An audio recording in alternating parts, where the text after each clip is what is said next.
Hi, good evening and welcome to Mount Point High School's 2020 Candidate Forum.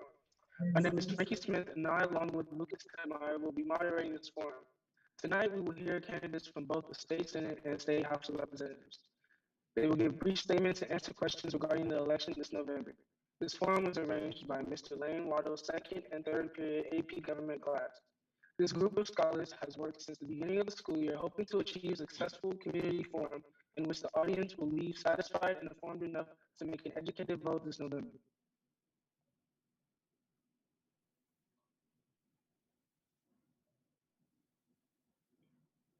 Before we get started, we would like to thank the following sponsors as well as those who are critical to the execution of this event. The MPHS Fine Arts Department, the IT Department, Mr. Corey Quinn, Principal Ranks, along with the rest of the administration and CDC protocol team. Tonight's forums will consist of the candidates from State Congress presenting opening statements, which will be followed by questions. To conclude, they will present closing statements. We will now begin the forum for the candidates for the State Senate and State House of Representatives.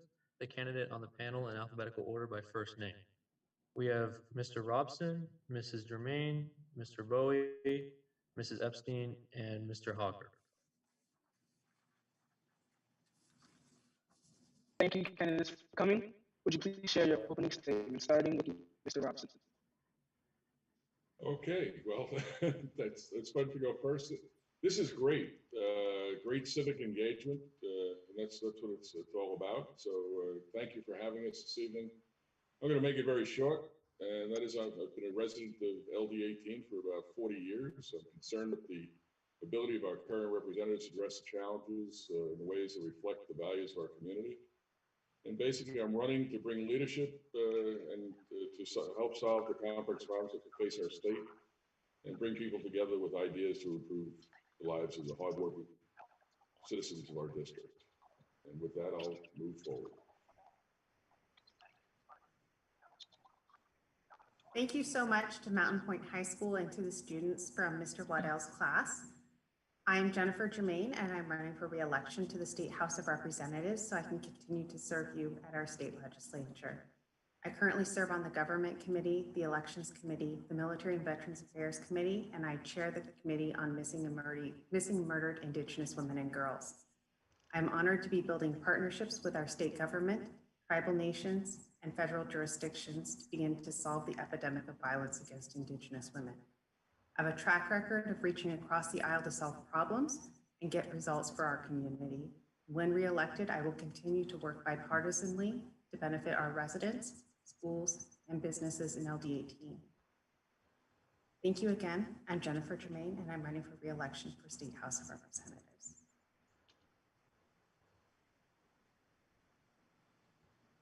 Great. Well, all right. Sorry. Thank you, Lucas and Frankie and the rest of the Mountain Point team for having us. My name is Sean Bowie. I'm the current state senator for Legislative District 18, but more importantly, I'm a Mountain Point alum. So it's always great to be back here with Mountain Point and all the students who go to this fantastic school. So I'm running for re-election to the state senate. I've served as your state senator for the last 4 years, and I'm running to continue the work that I've done the last 4 years, which is to restore education funding, support our teachers, our educators, and our students, and also continue to work in a bipartisan way with both Democrats and Republicans to best represent our community. I have a proven record of doing both of those things, and I very much look forward to continue working for all of you in the Senate if I'm reelected in 21 days. So thank you again for having us and look forward to hearing your questions tonight.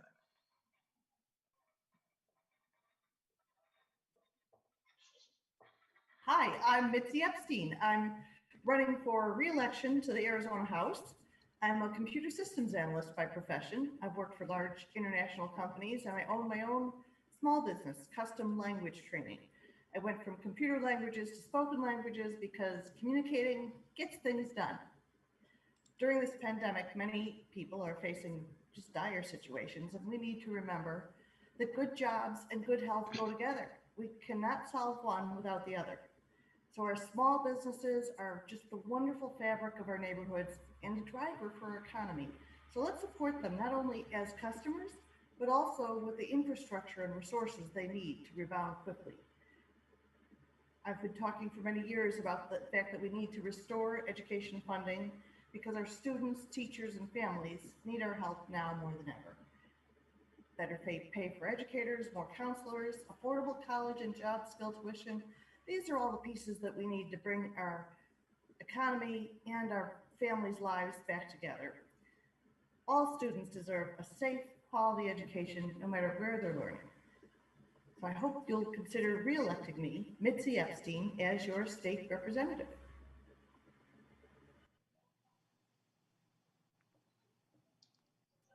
My name is Don Hawker. I'm running for representative.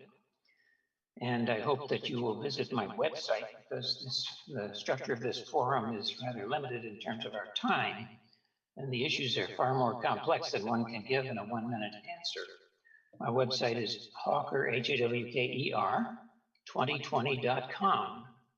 And I go into a lot of depth on some of these different issues on my website. I hope it's informative. And it is a good thing you're doing to be involved in civic things like this. There's a lot of people are apathetic, which is the real enemy of good government. A lot of candidates, I have a bachelor's degree in mathematics, and I'm a retired computer programmer. So, but a lot of candidates will give you their best foot forward, and sometimes you have to look at some of the worst things they do in terms of eliminating the possibility of voting for a candidate or even their party when they go into things that are extremely difficult morally. And so I will be challenging that tonight, I hope. Thank you.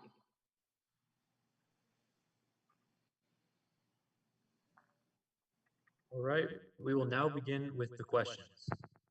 Starting with Mr. Robson and going our way down as before. How do you plan on improving the quality of life for the people of this district? Wow, that's a major issue that's ahead of us. And I think the first thing we have to do is obviously as a state is get past the COVID-19 issue and make sure that life as we somewhat knew it before that gets somewhat restored. I don't think it's ever going to go back to the way it was because I think we've learned quite a bit from COVID as well. And that is basically the way we're communicating is going to be different in the future. We're going to see more of this type of communication as opposed to one-on-one type of communication. The way we do business is going to be totally different. Now documents are drawn up and signatures are done via the internet. So a lot of stuff is going to change.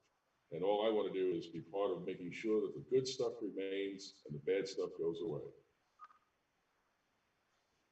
In a minute.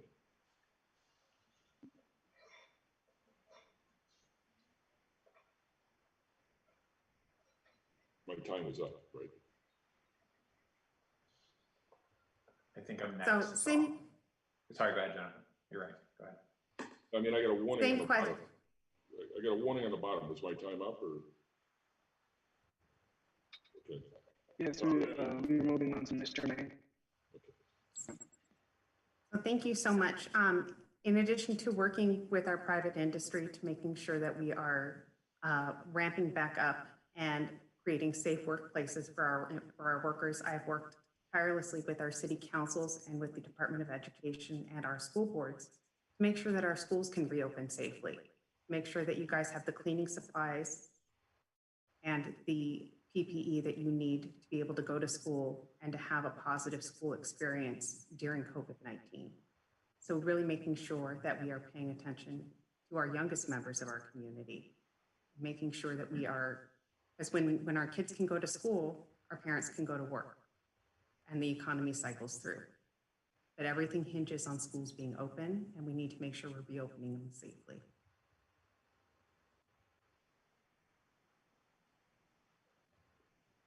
Great. So I think I'm next, so I'll dive in here.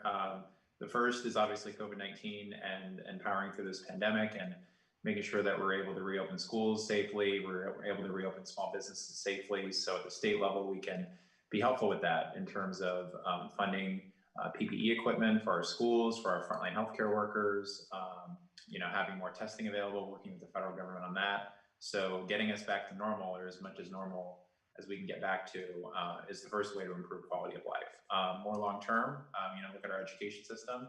We have some of the best schools in the state here in our community. A lot of families, including mine when I was young, moved here for the quality of our schools. So ensuring that our teachers and our support staff and our students are getting the best education possible is definitely a way to improve quality of life and home values and everything else that's important to our constituents. And then the last thing is healthcare, ensuring that people have access to quality, affordable healthcare is another way to improve quality of life as well. So those are the three things that I would mention that we can do in our role as state legislators.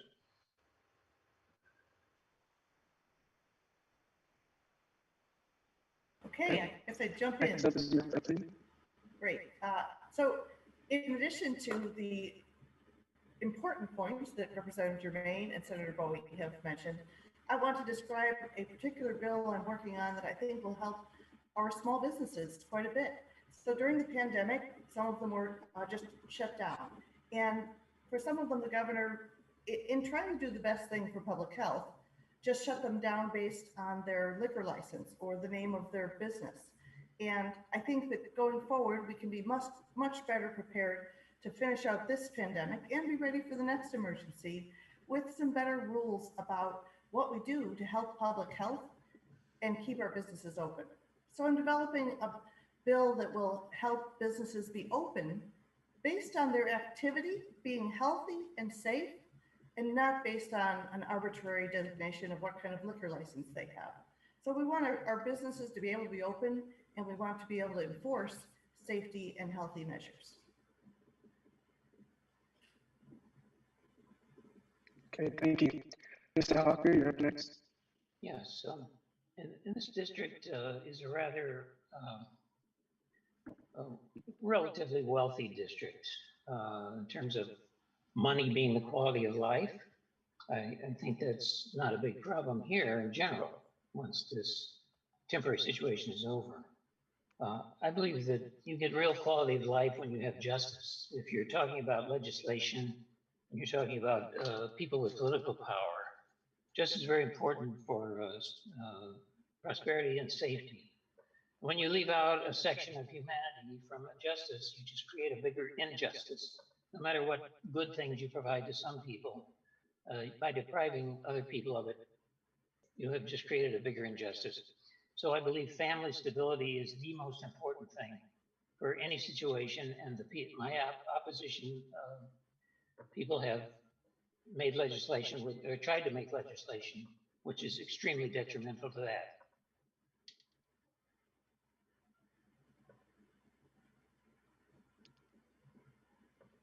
Okay, thank you. We'll be moving on to the second question. Okay. With the recent Black Lives Matter protests, what will the legislators do to enforce police reform? Starting with Mrs. Germain. Thank you, Frankie. Early into this pandemic, the Democratic caucus released a 5-point bulletin on what we would do with police reform, and that starts with body cameras. We need to make sure that there's evidence and there's a recording of every interaction. And we need to be able to fund storage and maintenance of that video so that it can be used to either prove a case or exonerate somebody or exonerate an officer in those cases. But video doesn't lie, and we need to make sure that interactions are being recorded.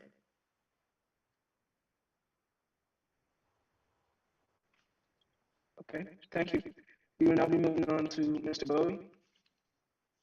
Yeah, as Representative Germain said, we all signed onto a letter several months ago to the governor asking for a special session on police reform issues. And this is actually an issue that has, bipartisan support. There are both conservative groups and progressive groups that both came out in favor of some of the ideas that we put forward. So not just body cameras, but looking at training that we can have at the local level and for our law enforcement across the state. And this is something law enforcement community has engaged with as well. I support police reform efforts. I've also been unanimously endorsed by police groups in my race here in our community. So there's a way for us to bring folks together bring stakeholders together. I think there's agreement that reform is important and that reform is necessary. So that's an issue that we're going to continue to advocate for and lead on going into 2021. But it's a very important issue, and it's something that we want to tackle at the legislature with the governor. The governor's already announced body cameras for state troopers, which is a good first step, but we still have more work to do. I believe it is now Mrs. Epstein's turn. Thank you. Yes, this certainly is a bipartisan issue. Everybody wants our police to help keep us safe and to actually keep all our citizens safe. And so we did, in fact, our House Democrats worked on a list of 5 bills that they've already done a great deal of work on to continue what Rep. Germain talked about. There is one of the important things besides mandatory body cameras is the investigation of deadly force, to make sure that those instances are investigated by a different jurisdiction from the place where it happened. Seems like a very practical solution, and that's the kind of thing that we want to look for, is what is the problem, and let's find a really practical solution. And having investigators from a different police department or a different jurisdiction investigate the use of deadly force is just a very practical, common sense, good approach. And more than anything else, it's evidence-based. There's actually quite a lot of evidence in support of several of these programs: conflict resolution counselors, addiction and mental health programs, even summer jobs and after-school programs all help to support our communities. And those are the things that we want to look forward to. Okay, thank you. We'll now be moving on to Mr. Hawker. The question itself is prejudicial. The assumption being is that the problem is the police, and that there is no problem at all with the violent takeover of huge sections of major cities, with the cooperation of the mayors and the governors, who do nothing about it and refuse to call in the federal troops, which have to be called in by the governor in order to intervene. So let's talk about again, I urge you to go to my website to have a lot of details about this on there. BLM and Antifa are the major players in these riots, and they're not protests, they're riots. They blew one incident out of proportion and tried to make every policeman in the country guilty, which is the great injustice. So what you have is the BLM is a known communist group.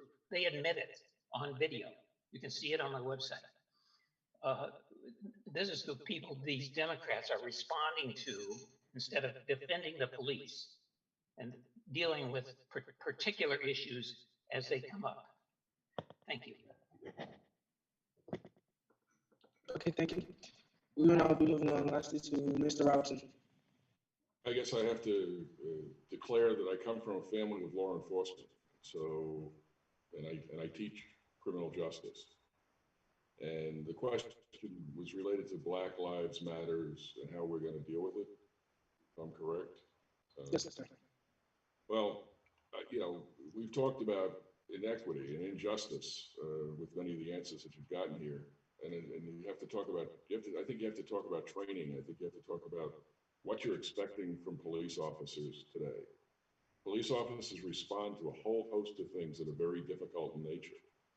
They respond to very tragic incidences. Domestic violence is basically could mean their life. So yeah, we should be looking at what police officers respond to and what the job that they're asked to perform. Giving them cameras and things are great. Giving them extra tools, that's great. But you know, basically, we have to make sure that the injustice that takes care in the system itself needs to be taken care of, and that is sentencing reform and other things along the way. You know, this has gone on for many years, and it's not just Black lives, but Hispanic and other things, and it's been drug cases, and you know, we maybe arrest people for all the wrong things. A lot of things technology can take care of today can take care of what we send people to jail for. So we have to look at it across the spectrum. Thank you, Mr. Robson. We're moving on to our next question. What are your plans for the economy? And we're going to be starting with Mr. Bowie. Thank you, Lucas. So looking at our economy, we're keeping a close eye on our state revenues right now with the COVID-19 pandemic. Thankfully, they've been trending better the last couple of months. So looking forward, coming out of this pandemic, reopening our economy, helping our small businesses is going to be really important. Making investments in our P20 education system is really critically important, not just K-12, but also higher education as well. Workforce development, helping train people for 21st century jobs. We've seen really good returns in some of the programs that we have at the state level. So we want to continue that. We want to bring not just jobs to Arizona, but we want to bring good, high-paying jobs. We have a lot of those companies here in the East Valley that have benefited from a lot of those programs, employers like Intel and Honeywell and PayPal. So we certainly want to continue that. But it's small businesses that create jobs. What we do at the state level is we can put programs in place that can help businesses do that. So we've created a lot of jobs over the last couple of years. We want to continue doing that work by helping small businesses and by investing in our P20 education system as well. Thank you. Now moving on to Mrs. Epstein. Great, thank you. Well, I do have a little bit of good news on the economic front. At the recent Financial Advisory Committee meeting, they gave us some reports of how the actual revenues are doing for the state. And among the interesting results were that the restaurant industry is only at about 90% of what they would normally be at this time of year. And that our budget is going to start at a surplus. And that surplus is going to roll over into, so the 2 years out, it would still have a $93 million surplus. Now, that happened because the governor has chosen to supplant use funds from the CARES Act to supplant the funds that would have normally been paid by our budget. But we are not looking at a dire situation of the state budget, but there are so many businesses that are hurting. We must help them. And that's where our plan is. So we have helped form a group called the Thriving Economy Work Group in the House.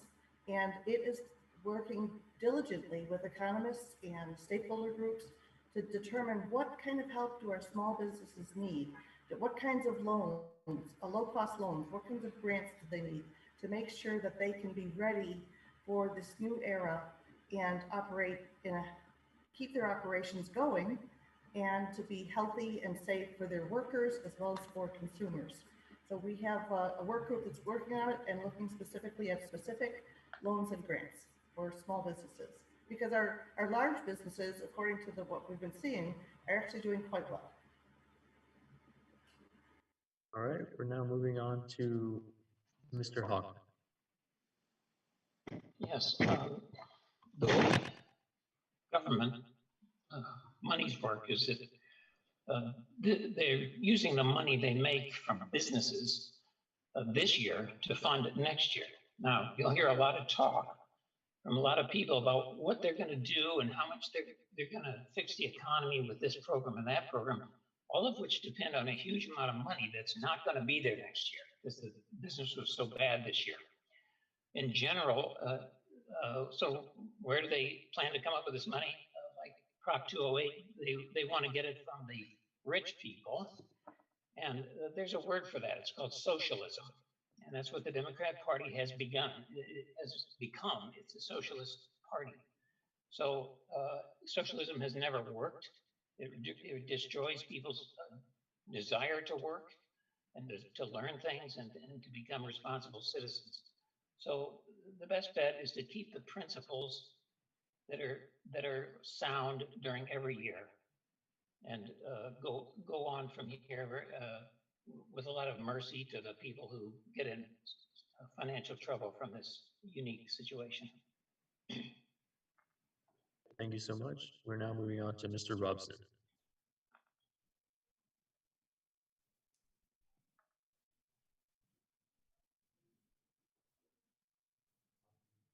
He's on mute, Lucas. Okay, that's what happens when you mute me. Can you repeat the question, please? Of course. What are the plans for the economy? Or what are your plans, my bad? For what, the economy? Yes, sir. Oh, wow. I think we have to, I think there's a whole mess of stuff we need to get to that relates to the economy. I think we need to look at our water supply. I think we need to look at our infrastructure. I think we need to look at our energy and energy suppliers. I mean, we need to make sure it's affordable for senior citizens. We need to deal with P-12 education. I think the legislature's got to step up and deal with the community colleges and the universities. I think we've got an antiquated education funding system that needs to be dealt with. There's a whole mess of stuff that needs to happen. I mean, we could literally go from one disaster to the next. And right now we're dealing obviously with COVID, but from an energy standpoint, we could be dealing with rolling blackouts in Arizona. You know, the infrastructure in our energy system is at peril with these fires I've been watching in California.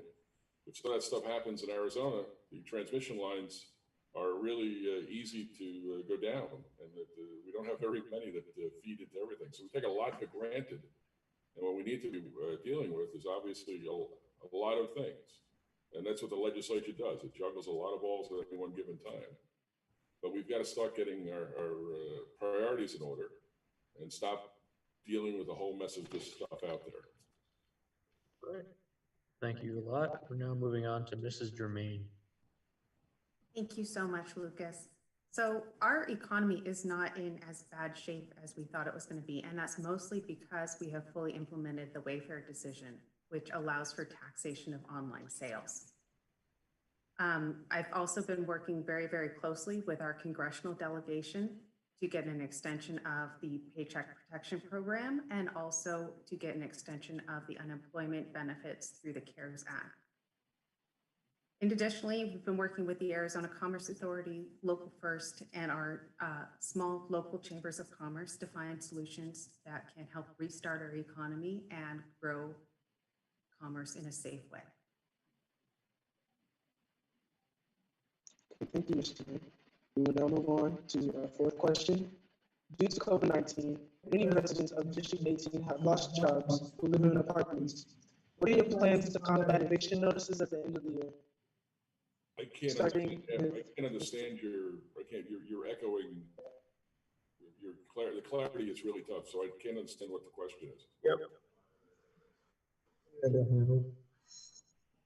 Due to the COVID-19 crisis, many residents of District 18 have lost jobs who live in apartments. What are your plans to combat the eviction notice that is supposed to end this year? And we're going to be starting with Mrs. Epstein, I believe. Hey, thank you. That's the crisis we're facing. Unemployment and rent. People can't afford to put food on the table. They can't afford to keep a roof overhead if they don't have a job. So number one, we have to work on our unemployment insurance system, which in Arizona is just a hot mess. You know, it's through no fault of their own. People have lost their jobs during this pandemic. And so the wonderful people at DES are working very hard to do everything they can to help. But it is an ancient system that has not been managed well. And it has been in large part because of the budget cuts year after year after year, where the computer systems were not updated and there was no plan for a mass unemployment event, which is what we're facing. And it's not a term I made up, that's an economic term, mass unemployment event. So I am leading a team of legislators, economists, stakeholders, and people who are facing this dire situation to implement unemployment insurance reforms, because unemployment insurance is a job creator. The CBO rated it as the #1 program to help create jobs and stop job loss. So our unemployment insurance reform is going to be a very important part of helping folks be able to pay their rent. And there's so much more to this issue. Put my minutes up. Right. Thank you, Mrs. Epstein. We're going to be now moving on to Mr. Hawker. Yes, it's a very good question that I don't think anybody can completely deal with. And first of all, the session starts in the second or so week of January. So I believe that the end of the grace period for rent is in October. So it's going to happen a little before we can do anything. However, I just want to bring a point to your mind that things ripple through. So any solution has to take into account the big picture. So if landlords, for example, can't evict people who aren't paying long enough, they won't be able to pay their bills. They could lose their property and everybody in that apartment will be out on the street.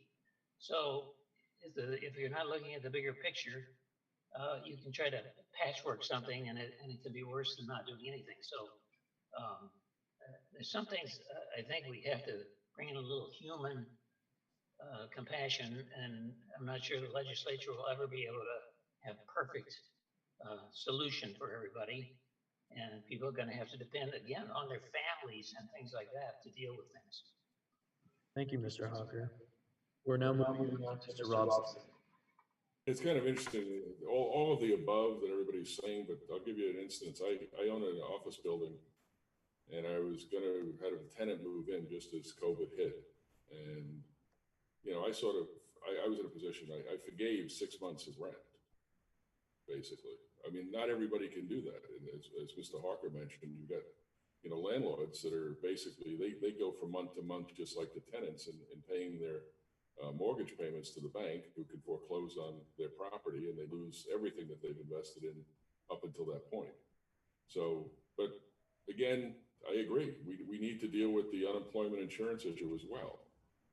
I mean, it's the right thing to do, but we have to make sure that we have employers that are on board, because they pay a major portion of that expense. And so when that happens, you know, does that get rid of employees when you're paying additional costs in unemployment insurance? So it's a catch-22, and you can't answer it in a minute. All right. Thank you, Mr. Robson. We're now moving on to Mrs. Germain. Thank you, Lucas. So the CDC federal order on eviction moratorium goes through December 31st. So we have a little bit of time. And in that interim time, I have been working with our city councils and our county board of supervisors to make sure we're beefing up rental assistance programs. The state allocated $55 million in March to be able to help with community assistance programs. And then the Federal CARES Act allocated another $400 million to that. So we really need to get these rental assistance programs running, and not just for residents, but also for small businesses and commercial renters as well, who were affected by the COVID pandemic. Thank you, Mr. Main. Finally, ending off for this question, we have Mr. Bowie.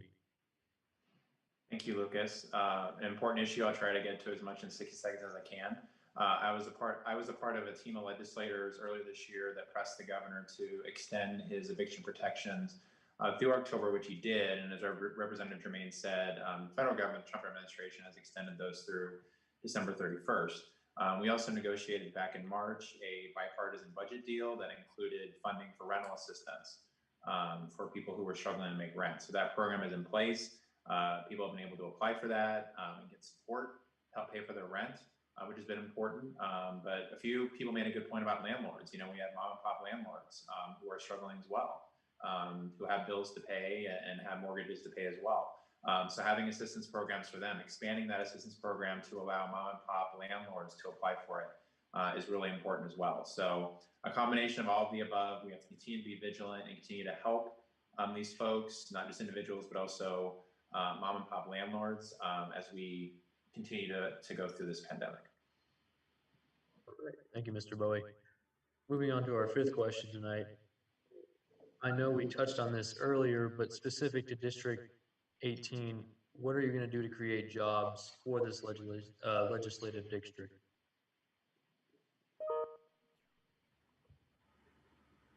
Starting with Mr. Hawk.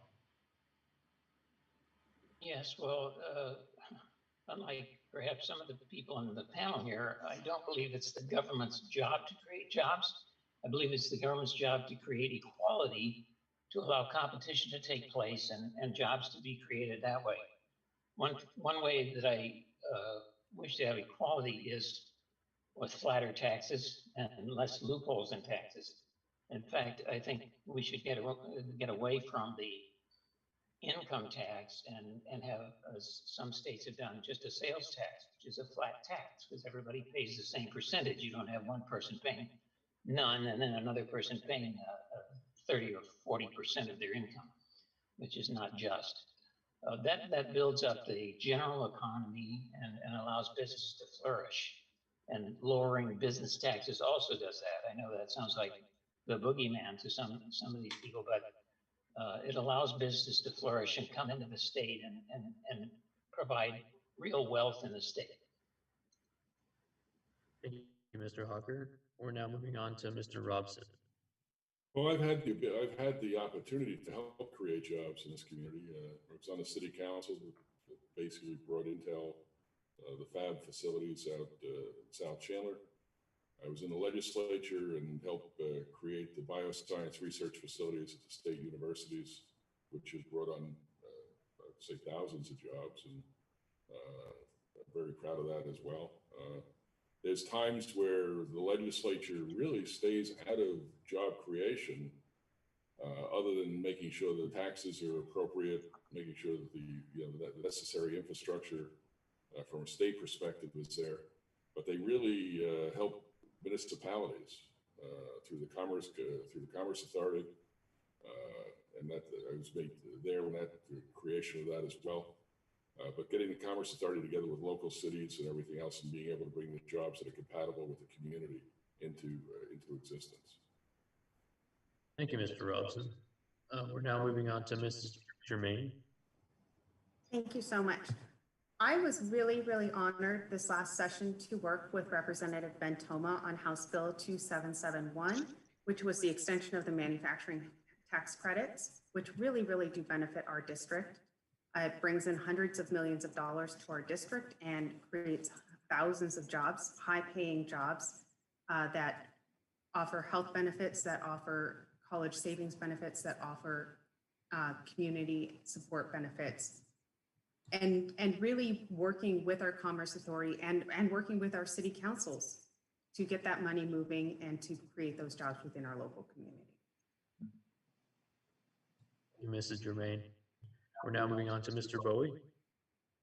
Thank you, Lucas. I'll agree with Mr. Hawker here a little bit. I think it is the job of small businesses and employers to create those jobs. Certainly at the state level, we can put programs in place and incentives in place to help with job creation. Representative Germain mentioned one of those that we both worked on that helps some of our manufacturing firms here in our community, including Intel and Honeywell. That's a program I've co-sponsored and supported multiple years, and that's created hundreds of jobs here in our community. Another one that I've supported has to do with angel investments in small businesses, and we've had a lot of tech companies here in Chandler that have benefited from that program. Really small businesses who maybe haven't scaled up enough to attract investment from some of these larger firms. We have those tax credits in place, and they've been able to grow and create hundreds of jobs here in our community. So it's targeted programs like that and having a favorable business environment that's going to help create more good paying jobs here in our community. Great. Thank you, Mr. Bowie. Now we have Mrs. Epstein. Thank you. I think that actually Mr. Robson made an interesting point, which is there's truth in it, that you don't always want government intervention to make jobs. And so you want to be careful as voters, we all want to be careful when we elect candidates, that they're not just saying, oh, I did something for the economy, and make sure that it was a really good thing, that had a return on investment, that had accountability measures. So, I think where I certainly agree with Senator Bowie is that the angel tax credit is one of those things, and it's a great return on investment. We have a little bit of an accountability tweak we want to add to it to make sure that it is delivering as fully as it should be. So again, the unemployment insurance benefits are one of the most robust ways that we can create jobs that will help our economy in the whole state.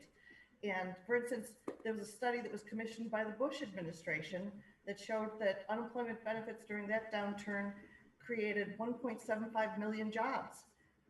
Because when you have money in your pockets, when people can pay their rent, then the landlord is going to be okay. When people can put food on their table, their kids are going to learn.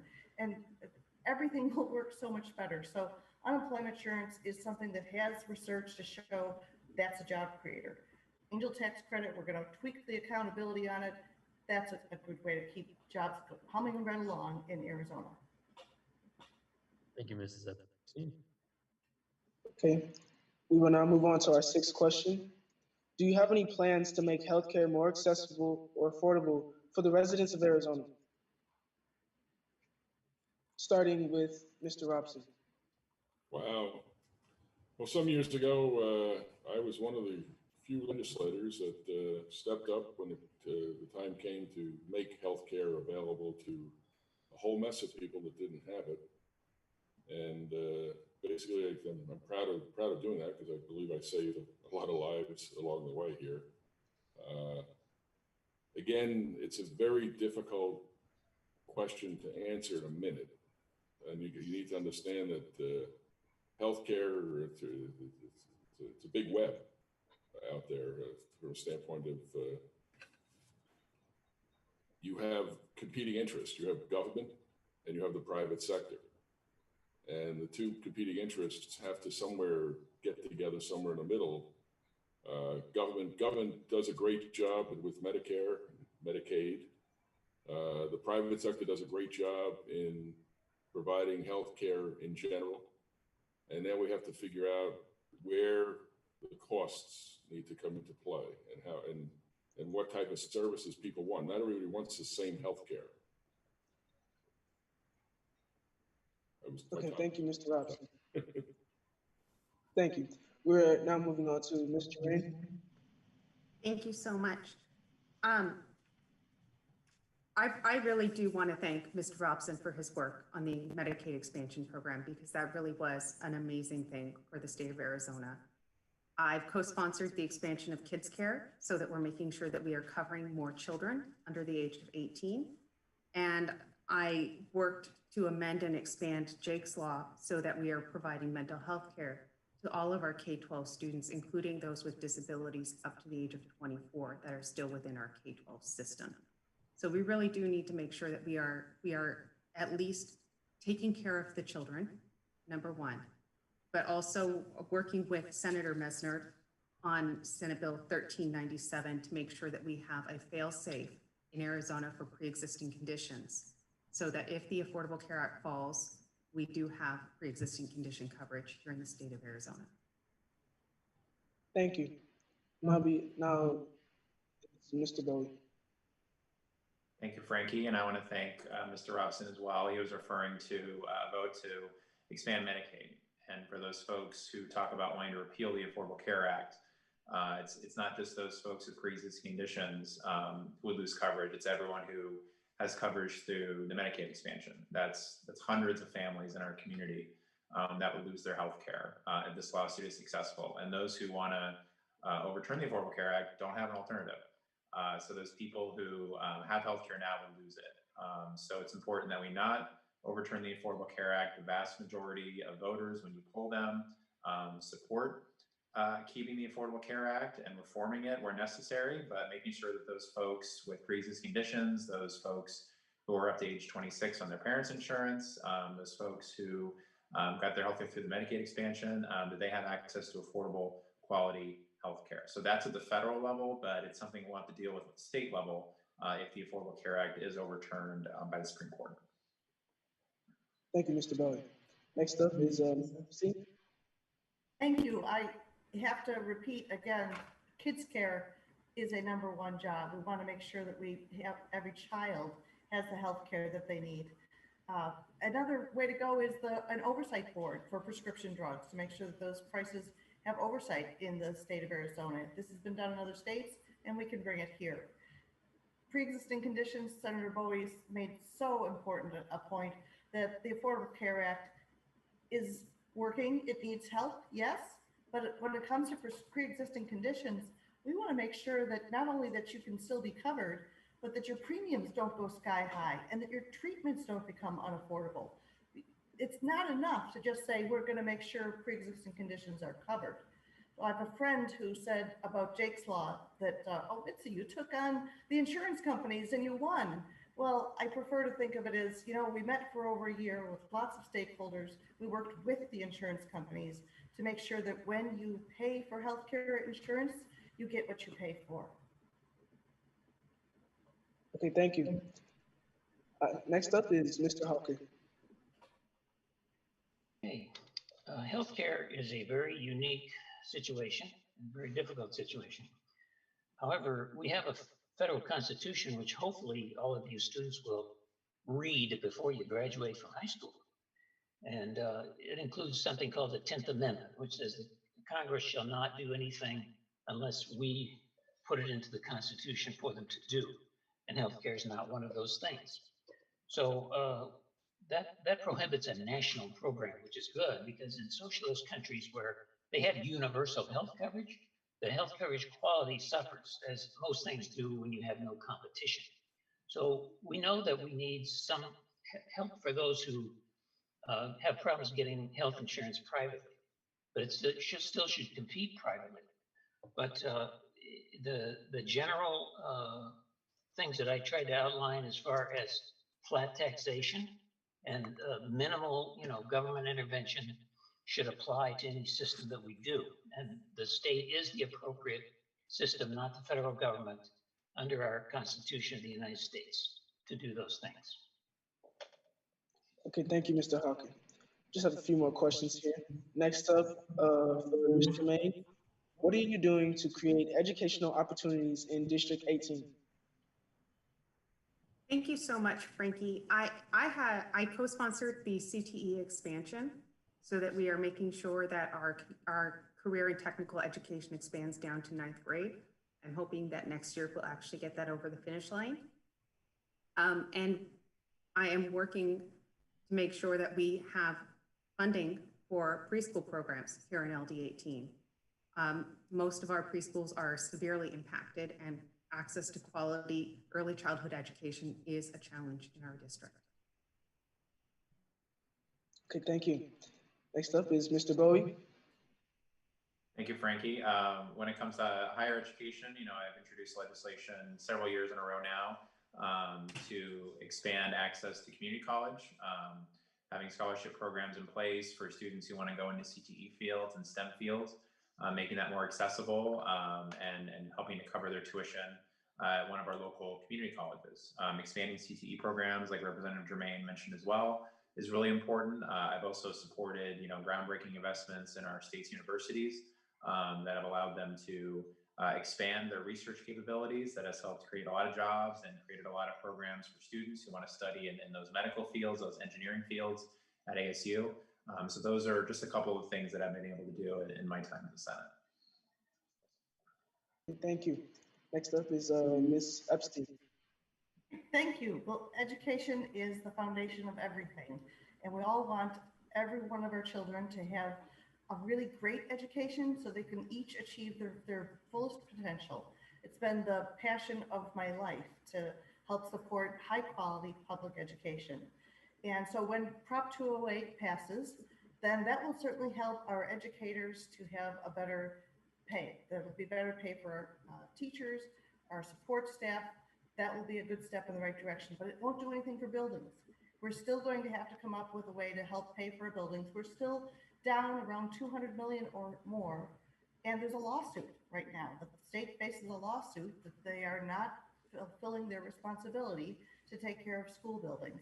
So we need to roll up our sleeves and work in a bipartisan, multi-partisan, multi-stakeholder way to come up with a solid plan to pay for buildings for our schools.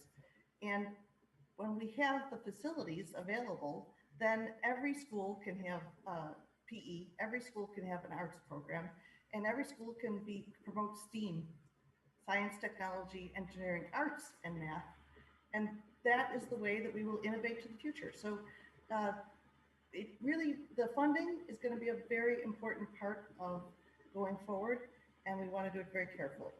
I have the experience in this realm of over 20 years working with the Arizona education funding system to take it on and get it right. Okay, thank you. Next up is Mr. Hawker. Okay, I want to just start out very quickly to say that I want you to know that your education doesn't have to end when you graduate from high school or college. It's a lifelong endeavor. That's not just classwork, which you can continue to take, but with reading books to expand your knowledge and your wisdom. I've attended many Tempe Union High School District meetings, and I've participated in what are legally mandated book reviews, which very few, even parents, do, which is an extremely important aspect of education. And I have found there's severe problems with some of the textbooks and some of the priorities that these educators have. So one of the things that we do is it is in the Constitution to have free public education, so there is no access problem. But what we do insist on is competition in education. Like so many other things, competition breeds quality somewhere, and you have the freedom to go to any school that you want. Okay, thank you, Mr. Hawker. Next up is Mr. Robson. All the things we've heard are very nice, but all of us that have been in the legislature in some shape, manner, or form have been complicit. And it's literally time for the legislature to step up and address the K-12 education gap. And that is that everybody, no matter what their background, should have the ability to be able to succeed in high school. The dropout rate is appalling.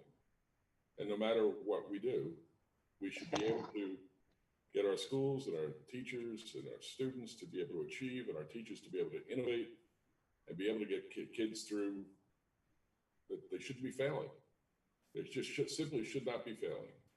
And our community colleges and our universities, we have 3 universities. They should be like Harvard, Yale, and Princeton. We should covet what our university system is and improve it. And the legislature needs to step forward and get the reality when it comes to education, or we're going to keep on talking about these issues forever. And it's not a matter of whether you're a Democrat or Republican.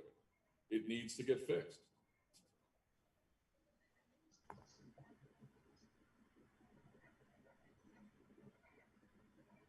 Mrs. Germain, did you have time to answer that question? Oh, I answered it first. You answered it first, my bad. All right, we're gonna start with, this is gonna be a 2-part question. So just keep that in mind. With the lack of a choice of 4-year universities in Arizona, is there a plan to turn 2-year colleges into 4-year universities to lower tuition costs? And then the second aspect of that question, what are your thoughts on the current state of student debt? And do you have solutions for those in major debt? We didn't get the second question. Can you repeat the second question? Everybody's like looking at me squinting. Of course. In fact, we should just start with one and we can move on to the other. Okay, that'd be good. With the lack of choice of 4-year universities in Arizona, is there a plan to turn 2-year colleges into 4-year universities to lower tuition costs? And we're going to be starting with Mr. Bowie.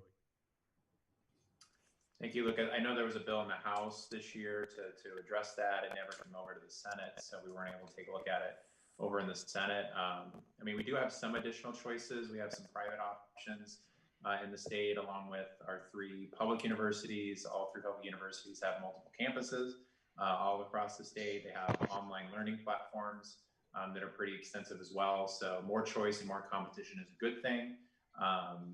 Whether we want to have our community colleges doing 4-year degrees, it's certainly a discussion we should be having. We want to have more affordable options because tuition has, increased a lot since I graduated from ASU many years ago. So more choice is a good thing. It's absolutely something we should be looking at to help provide more affordable options for families and students. Thank you. Now we're moving on to Mrs. Epstein. Great, yes. So student debt is crushing in many ways. And the thing that I have done in the past is when we fund our universities, when we offer them things, we want to negotiate with them to say, look, this funding has to go towards making tuition more affordable. We can't just fund, whatever you want. People have got to be able to afford their tuition. So that is the direct path to doing something about student debt.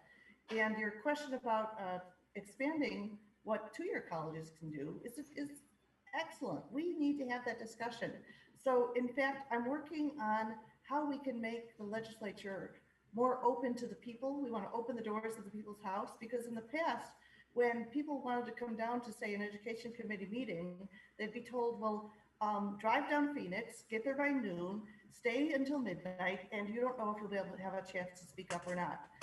We can improve that transparency. And I sense that we may have a Democratic majority coming up in the House.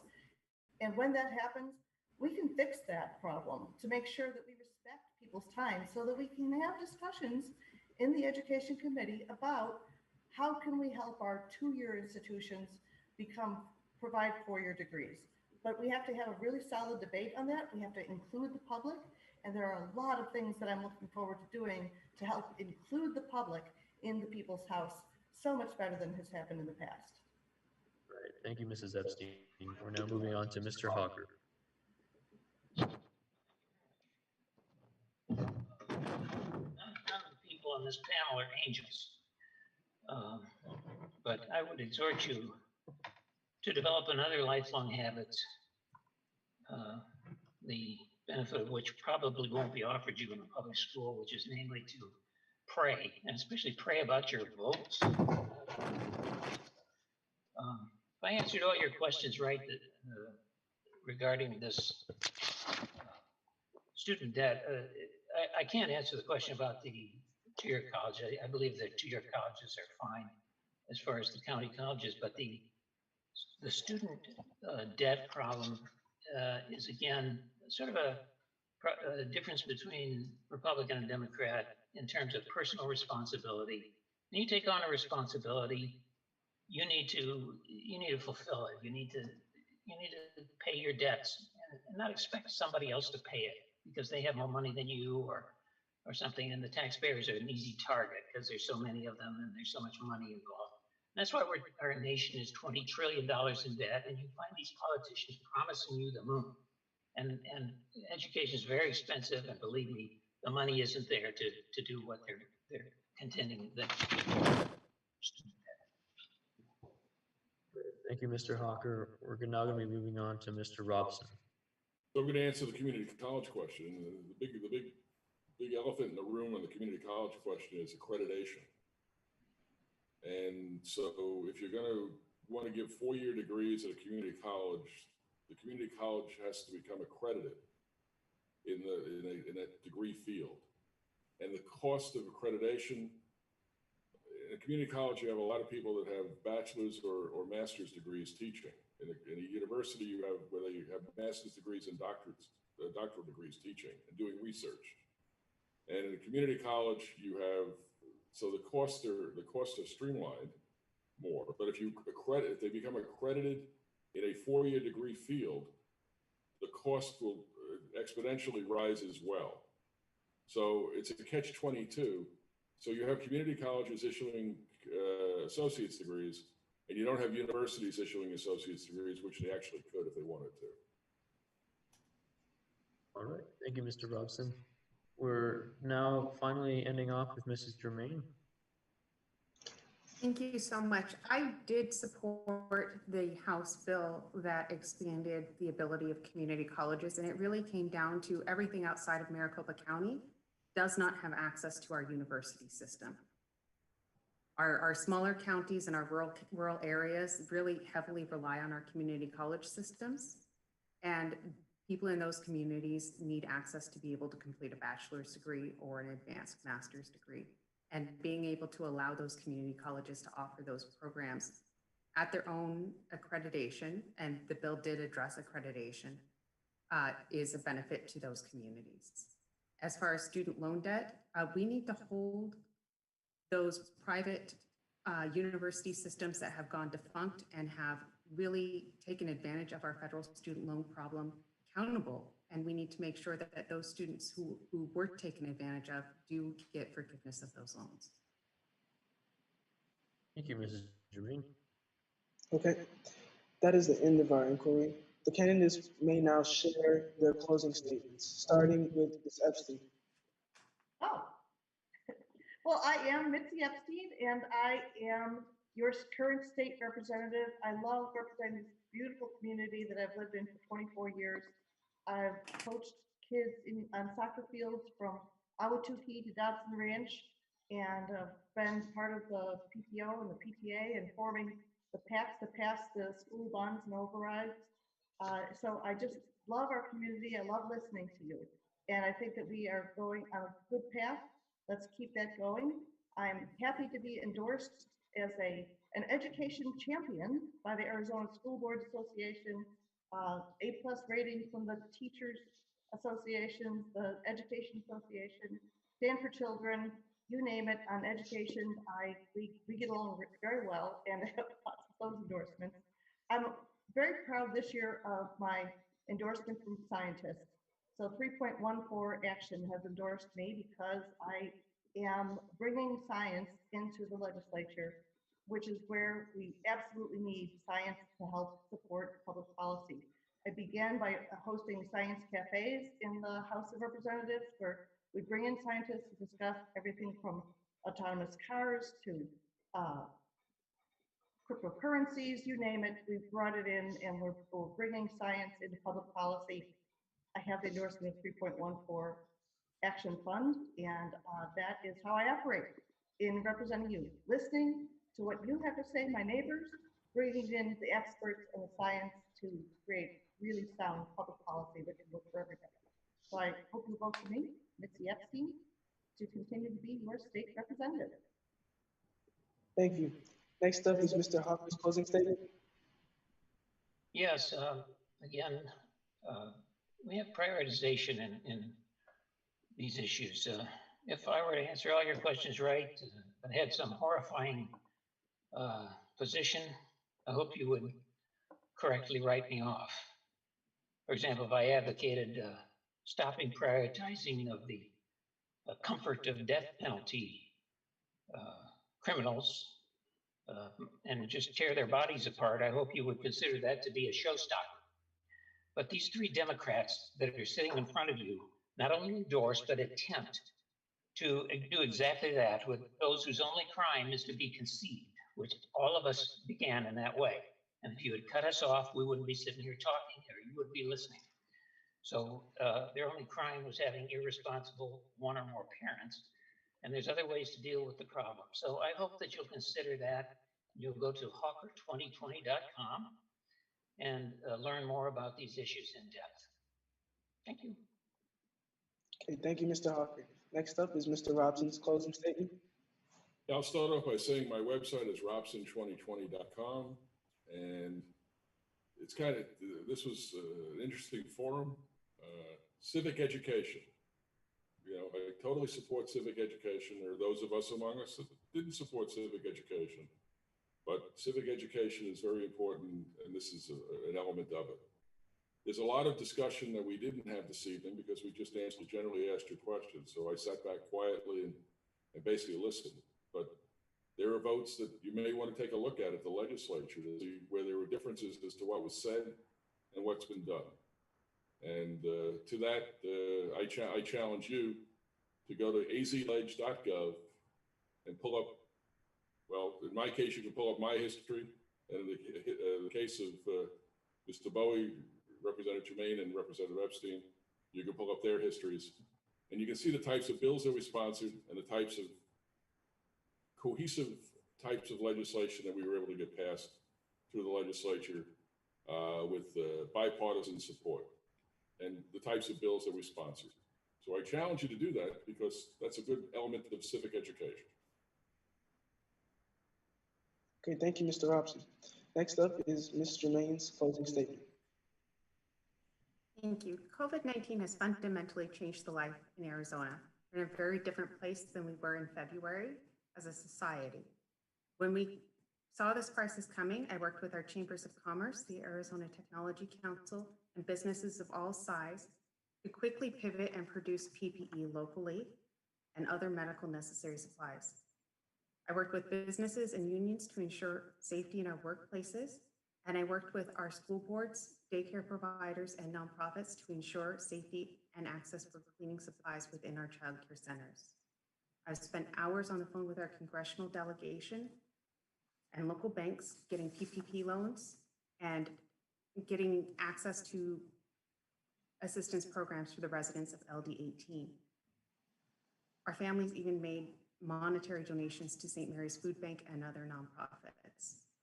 Our next legislature is going to have a lot on our plate. I'm up to the task, and I have a track record of working bipartisanly to move pieces of legislation that benefit our district. I'm asking for your vote and your continued support. My website is germain4house.com. Thank you and have a great day. Thank you, Mr. Ray. Last but not least, we have Mr. Bowie's closing statement. Thank you, Frankie, and a big thank you to the whole team here at Mountain Point, my alma mater, for hosting this debate tonight. I remember participating in this debate 4 years ago when I first ran for the Senate. And I said, if I'm elected, what I want to do is I want to help restore education funding, and I want to help bring some bipartisanship back to the state capitol. In the last 4 years, that's exactly what I've done. And I have the record to prove it. I voted for multiple pay raises for our teachers, and I've been named the most bipartisan member of the Senate multiple times. And that's why we have such a broad base of bipartisan community support in this race. I've been unanimously endorsed by teachers and educators, by small business groups, chambers of commerce here in our community. Our firefighters, our police officers, our frontline healthcare workers have all unanimously endorsed my campaign because they've looked at my track record. They've looked at how I work at the legislature. I work with Democrats and Republicans. And I have a track record of getting bills signed into law and getting things done. So if I'm fortunate enough to be reelected here in 21 days, that's exactly what I'm going to keep doing as your state senator. Go Pride. Thanks so much for having us tonight. Thank you, Mr. Bowie. Lucas? All right, this concludes the MPHS Public Forum. We would like to thank everybody who have participated in this event's execution, as well as everyone who attended. We also have a special thanks to Mr. Cole from the TUHSD District Office. And we would also like to wish the candidates good luck in the upcoming election. Thank you for coming and have a great night, everybody. Thank you. Take care. Thank you. Thank you, Edison, Kara, Frankie, and Lucas. Great job. I appreciate it. Thank you. Great job.